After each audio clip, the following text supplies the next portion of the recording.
السلام علیکم ناظرین، welcome to my channel sweet city Ajmer. آج ہم آپ کو لے جاتے ہیں طائف شہر میں۔ طائف وہ شہر ہے جہاں ہمارے پیارے آقا مدنی مصطفیٰ صلی اللہ تعالیٰ علیہ وسلم پر پتھر برسائے گئے، انہیں بہت زیادہ ستایا گیا، اور اسی شہر کے اندر آپ کو انگوروں کی پیشکش کی گئی تھی۔ یہاں انگوروں کا باغ بھی ہے، یہاں مسجد بھی ہے عبداللہ ابن عباس رضی اللہ تعالیٰ عنہ کی، جو حضور کے کزن تھے، اور ساتھ میں ادھر مسجد کو ہے، مسجد علی ہے۔ تو آپ کو ہم سب کی زیارت کراتے ہیں، آئیے۔ ایک دن عائشہ رضی اللہ تعالیٰ عنہ نے آپ سے پوچھا کہ آپ پر احد سے بھی زیادہ کوئی مشکل دن آیا؟ تو آپ حضور صلی اللہ تعالیٰ علیہ وسلم نے فرمایا، طائف والا دن۔ آپ جیسی عظیم شخصیت پر ظلم کیے گئے، جو تمام جہان کی رحمت للعالمین ہے، انہی پر رحم نہ کیا گیا، ستایا گیا۔ یا حضور صلی اللہ تعالیٰ وسلم نے تھوڑی سی رب سے شکایت بھی کہا کہ یا اللہ، آپ ہمیں کس کی طرف دھکیل رہے ہیں؟ جو طائف کا شہر ہے نا، اس کا نام ہے العقب، یعنی پہاڑوں والا راستہ۔ حضور نے کہا، یا عائشہ، میں نے تمہاری قوم سے بہت سی مشکلیں جھیلی ہے، لیکن ان سب میں جو سب سے بڑی مشکل تھی وہ یوم العقبہ تھی، یعنی عقبہ یعنی طائف والے شہر کی۔ جب کفار قریش کے لوگ ہمارے حضور کو بہت زیادہ ستاتے تھے، تو ہمارے حضور جب گھر آتے تو ان کے چاچا ابو طالب اور ان کی جوزا خدیجہ رضی اللہ تعالیٰ عنہ انہیں بہت زیادہ پیار اور شفقت کرتی، یعنی وہ نرم دلاسا دینے والی، اچھا لہجہ رکھنے والی بیوی ثابت ہوتی۔ جب ان دونوں کا ہی انتقال ہو گیا تو حضور نے اپنے آپ کو بہت زیادہ اکیلا سمجھا۔ تب حضور نے فیصلہ کیا کہ ہم طائف جاتے ہیں اور وہاں کے لوگوں کو اسلام کی دعوت دیتے ہیں۔ ہمارے حضور زید بن حارث، یعنی جو آزاد غلاموں میں تھے، ایسے غلام تھے جنہیں بیچا گیا تھا غلطی سے، جو غلام نہیں تھے، تو ان کے چاچا نے، ان کے باپ نے بولا کہ یہ غلام نہیں ہے، یہ آزاد ہیں، انہیں ہم لے جانا چاہتے ہیں۔ تو حضور نے بولا کہ اگر آپ کے ساتھ جانا چاہے تو آپ لے جائیے، ہمارے ساتھ رہنا چاہے تو ہمارے ساتھ رہ سکتے ہیں۔ حضرت زید بن حارثہ نے غلامی پسند کی ہمارے حضور کی، لیکن اپنے باپ اور چاچا کے ساتھ نہیں گئے۔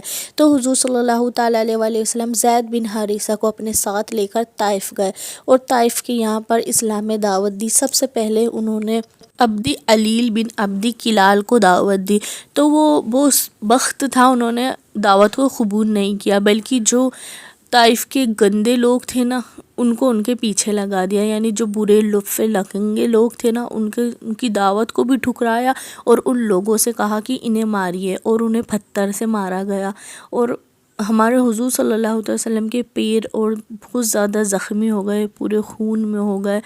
ساتھ میں زید بن حارثہ بھی تھے، ان کے پاؤں بھی زخمی ہو گئے۔ حضور کو انہوں نے اپنے کندھے پہ بٹھایا، اور بٹھاتے بٹھاتے اس باغ میں لے کر آ گئے۔ یہ وہی باغ ہے جہاں ہمارے حضور نے تھوڑا آرام فرمایا تھا۔ باغ دو بھائیوں کا تھا، اس میں عتبہ بن ربیعہ اور شیبہ بن ربیعہ۔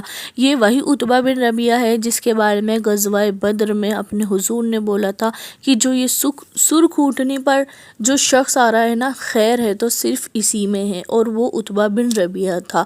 تو جب عتبہ بن ربیعہ مسلمان تو نہیں تھا، لیکن تب بھی اس کو تھوڑا نرم پڑ گیا وہ دیکھ کر اپنے حضور کو، تو ان کے ایک صحابی تھے، صحابی نہیں تھے وہ، جب تو کافر ہی تھے، ان کا نام تھا حضرت عداس، وہ غلام تھے۔ تو ان کو غلاموں کو انہوں نے کہا کہ یہ انگور لیجئے اور یہ پانی لیجئے، انہیں پیشکش کیجئے اور انہیں کھلائیے۔ تو عداس تو جو تھا نا، وہ لے کر پانی اور انگور لے کر حضور کے پاس گیا، اور انہوں نے کہا کہ آپ اسے نوش فرمائیے، آپ بہت زیادہ زخمی ہیں۔ تو ہمارے حضور نے جب وہ انگور نوش کیے تو کہا، بسم اللہ الرحمن الرحیم۔ جب عداس نے یہ لفظ سنے تو انہوں نے کہا کہ ہمارے یہاں تو کوئی بھی ایسا نہیں بولتا، تم کون ہو؟ آپ نے کہا، میں محمد ہوں۔ اور آپ کون ہو؟ تو انہوں نے بولا، میں غلام ہوں، میں نینوا، یعنی نینوا ایک عراق کا شہر ہے جہاں یونس علیہ السلام پیغمبر بنا کے بھیجے گئے تھے، تو میں نینوا کا ہوں۔ تو ہمارے حضور نے فرمایا، اچھا آپ میرے بھائی ابن متہ کی بستی میں سے ہو؟ تو جو خادم نے سنا نا، تو وہ ہکا بکا رہ گیا، اور انہوں نے اپنے حضور سے بولا کہ آپ کو کیسے پتا کہ میں وہاں کا ہوں؟ تو ہمارے حضور نے فرمایا کہ وہ یونس علیہ السلام تھے، جو وہ بھی اللہ کے نبی تھے، اور میں بھی اللہ کا رسول ہوں۔ یہ بات سننا تھی کہ وہ اسلام فوراً قبول کر لیا۔ جب ہو گئے اور واپس آئے تو جو ان کا ساتھی تھا عتبہ بن ربیعہ کے پاس جو بیٹھا ہوا تھا، تو اس نے بولا یہ مجھے اس چہرے سے نہیں لگ رہا جس چہرے سے یہ انگور اور پانی لے کے گیا ہے، یہ کسی روشن دار چمکدار چہرے کے ساتھ واپس آیا، یعنی وہ ایمان لے کر واپس آئے تھے۔ تو اس پر عتبہ بن ربیعہ نے کہا کہ یہ محمد ہے، اور یہ ایسی گفتگو کرتا ہے کہ جس سے بھی اپنی باتیں کرتا ہے اس پر اس کا جادو چل جاتا ہے، اور وہ بہت خوش ہوا۔ تو یہ جو باغ ہے نا، یہ باغ وہی ہے جہاں ہمارے حضور نے آرام فرمایا تھا، انہیں انگور پیشکش کیے گئے تھے۔ یہاں شہتوت کا پیڑ ہے، انار کے پیڑ ہے، بہت سارے درخت ہیں یہاں پر، اور یہاں جو جگہ ہے یہ چھوٹے چھوٹے گھر بھی بنا کے دکھائے گئے ہیں پرانے زمانے کے، اور یہ جو ڈول میں سے پانی گر رہا ہے یہ اس بات کا حوالہ دے رہا ہے کہ یہاں پر پانی کی پیشکش کی گئی تھی۔ پھر ہمارے حضور یہاں سے تھوڑی آگے چلے مسجد قو میں، یہ جو جگہ ہے نا، یہاں ہمارے حضور نے آرام فرمایا تھا، اور یہاں پہ یہ شربت وغیرہ بھی ملتا ہے، کیونکہ یہاں یہ شہتوت قربانی، اس کا کھٹا میٹھا فلیور کا شربت ملتا ہے یہاں پہ۔ یہاں کے پھل ایسے ہیں کہ اگر ہم نے ایک بار کھا لیا نا تو ایسا لگے گا بار بار کھائیں۔ یہاں کی ٹھنڈی فضائیں، خوشگوار فضائیں، یہ جو علاقہ ہے یہ بہت ٹھنڈا ہے، بہت زیادہ۔ یہاں کی گرمی میں بھی آپ کو ٹھنڈ لگے گی، اور سردی میں تو موسم ایسا خوشگوار رہتا ہے، یہاں کی ہواؤں میں فضاؤں میں بھی ہوا ہے۔ بہرحال ہمارے حضور اس باغ سے نکلے، اور نکل کر یہ ایک مسجد ہے یہاں پر ٹھہرے تھے، اس کا نام ہے مسجد قو، یعنی ٹیکا لگانے والی مسجد۔ یہاں ٹیکا لگا کے نیچے آرام فرما تھے، یہ لوگوں کا کہنا ہے، کوئی حدیث وغیرہ میں تو نہیں ہے۔ اور یہ جو پتھر ہے نا، یہ یہاں کے کافی لوگ ہمارے حضور پر پھینک رہے تھے ستانے کے لیے، تو ہمارے حضور نے فرمایا اگر اللہ کی طرف سے ہے تو آجا، اور شیطان کی طرف سے ہے تو وہیں ٹھہر جا۔ تو یہ پتھر وہیں کا وہیں ٹھہر گیا تھا۔ اور یہ مسجد علی ہے، یہ جب علی رضی اللہ تعالیٰ عنہ نے طائف کو فتح کر لیا تھا تو یہاں پہ مسجد علی کی تعمیر کی تھی۔ یہ ہے اسلام کی پہلی مینار والی مسجد ہے، اس سے پہلے مسجدوں پر مینار نہیں بنتے تھے۔ تو یہاں پر بھی 2 رکعت نماز ادا کی جاتی ہے۔ یہ مسجد بھی زیارت کے لیے ہے، آپ دیکھ سکتے ہیں، کبھی طائف جائے تو بہت اچھی اور بہت خوبصورت مسجد ہے یہ۔ اور یہ مسجد قو یعنی اسے مسجد رسول بھی کہتے ہیں۔ اسی کے اندر ایک ایسا پتھر ہے جہاں ہمارے حضور کا خون مبارک لگا ہوا ہے، ابھی یہ بند ہے، اندر نہیں جانے دیتے۔ تو یہاں پر ہمارے حضور نے ٹیکا لگا کے آرام فرمایا تھا، اور یہاں اتنا سخت دن تھا یہ ہمارے حضور پہ کہ لوگوں نے پتھر برسائے، طائف والوں نے برا بھلا کہا، بہت زیادہ ظلم و ستم کیا، لیکن ہمارے حضور نے تب بھی یہاں آرام کرا تھا اور یہاں پہ نماز بھی ادا کی تھی۔ ہمارے حضور جو تھے رحمت للعالمین تھے، اور ہمارے حضور نے اس شہر میں یہ بتایا کہ ہاں میں رحمت للعالمین ہوں، کیونکہ اتنا ظلم ستم کرنے کے بعد بھی آپ نے انہیں دعائیں خیر ہی دی۔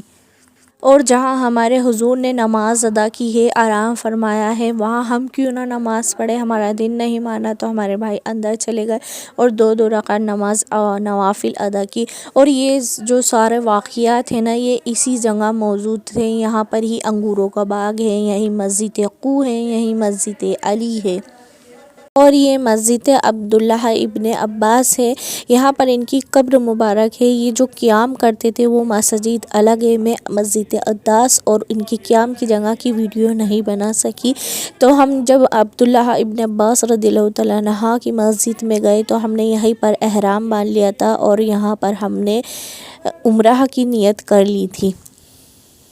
عبداللہ ابن عباس رضی اللہ تعالیٰ عنہ عظیم مفسر اور فقیہ تھے، اور ہمارے حضور صلی اللہ تعالیٰ علیہ وسلم کے چچزاد بھائی یعنی کزن تھے، اور ہمارے حضور صلی اللہ علیہ وسلم کے ساتھ نماز پڑھتے تھے، ان کے بہت زیادہ احترام کرتے تھے، ہمارے حضور کے لیے وضو کے لیے پانی لاتے، جب ہمارے حضور قرآن پاک تلاوت کرتے تو اس کو غور سے سنتے سمجھتے۔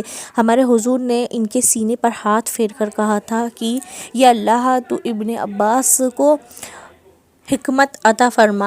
انہوں نے اپنی زندگی علم کے حصول کے لیے وقف کر دی، اور قرآن شریف کی اتنی اچھی مفسر، اتنی اچھا اس کو سمجھایا ہے کہ ماشاءاللہ۔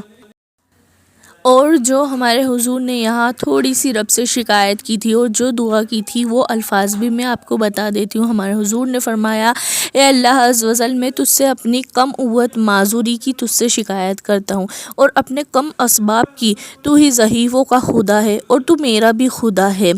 کہ کس طرف آپ مجھے دھکیل رہے ہو، کسی ایسے دور والے بندے کے پاس جسے میری وقت کا بھی پتہ نہیں، یعنی طائف والے، یا کسی ایسے قریب کی طرف میرا معاملہ کر دیا جو مجھ پر ظلم کرتے ہیں، یعنی کفار قریش جو ان کے خود خاص ہو کر پہ ان پہ ظلم کیا کرتے تھے۔ اے اللہ، یہ سب جو کچھ مجھ پر ہوا ہے، یہ جو ظلم ہو رہا ہے، اگر تو ناراض نہیں ہے مجھے تو مجھے کچھ فرق نہیں پڑتا، لیکن اگر تو مجھے اس سے عافیت دے دے تو بہت آسانی ہوگی، یعنی اگر تو ناراض نہیں ہے تو کوئی فرق نہیں پڑتا، اور لیکن اگر مجھے مہلت مل جائے ان کے ظلم و ستم سے تو بہت عافیت ہوگی۔ اور فرمایا، اے اللہ، میں پناہ مانگتا ہوں تیرے اس چہرے کے نور سے جسے دنیا کی تاریکیوں میں روشنی ملی ہے، اور اس برکت سے جس سے لوگوں کی دنیا اور آخرت کی بگڑیاں بنی ہیں اور ٹھیک ہو جاتی ہے۔ میں پناہ مانگتا ہوں تیری ناراضگی سے یا تیرے غضب سے جو مجھ پر اترے۔ یا اللہ، میں تیرے دروازے پر ہوں، تو راضی ہو جا، میرے ہاتھ میں کوئی ہلا نہیں سواب تیرے سوا میرا کوئی نہیں۔ اس کے بعد جب ہمارے حضور نے اتنے غمگین طریقے سے دعا کی تو ہمارے اللہ عز و جل نے جبریل علیہ السلام کو بادل کی شکل میں بھیجا۔ ہمارے حضور نے جب آسمان پہ دیکھا تو جبریل علیہ السلام بادل کی شکل میں تھے، اور جبریل علیہ السلام نے فرمایا کہ اللہ نے آپ کو سلام بھیجا ہے اور میرے ساتھ پہاڑوں کا فرشتہ بھیجا ہے، اگر آپ کہیں تو یہ کفار قریش جو ہیں ان پہ یہ جبل مکہ جو 2 پہاڑ تھے، ان دونوں پہاڑوں سے ان کو تباہ کر دوں۔ تو ہمارے حضور نے فرمایا نہیں، میں یہ نہیں چاہتا کہ ان کو تباہ کیا جائے، شاید ہو سکتا ہے کہ ان کی نسلوں میں کوئی ایسے لوگ نکلے جو دین کی رہنمائی کرے اور دین کی پیروی کرے۔ یعنی ہمارے حضور نے اتنا ظلم و ستم ہوا کہ ہم ہوتے تو شاید خوب روتے، خوب بد دعائیں دیتے، لیکن ہمارے حضور نے تب بھی اس شہر کو دعا دی، اس لیے آج یہ شہر بہت زیادہ پھل پھول رہا ہے۔ یہاں کے پھل فروٹ اتنے خوبصورت، ذائقے دار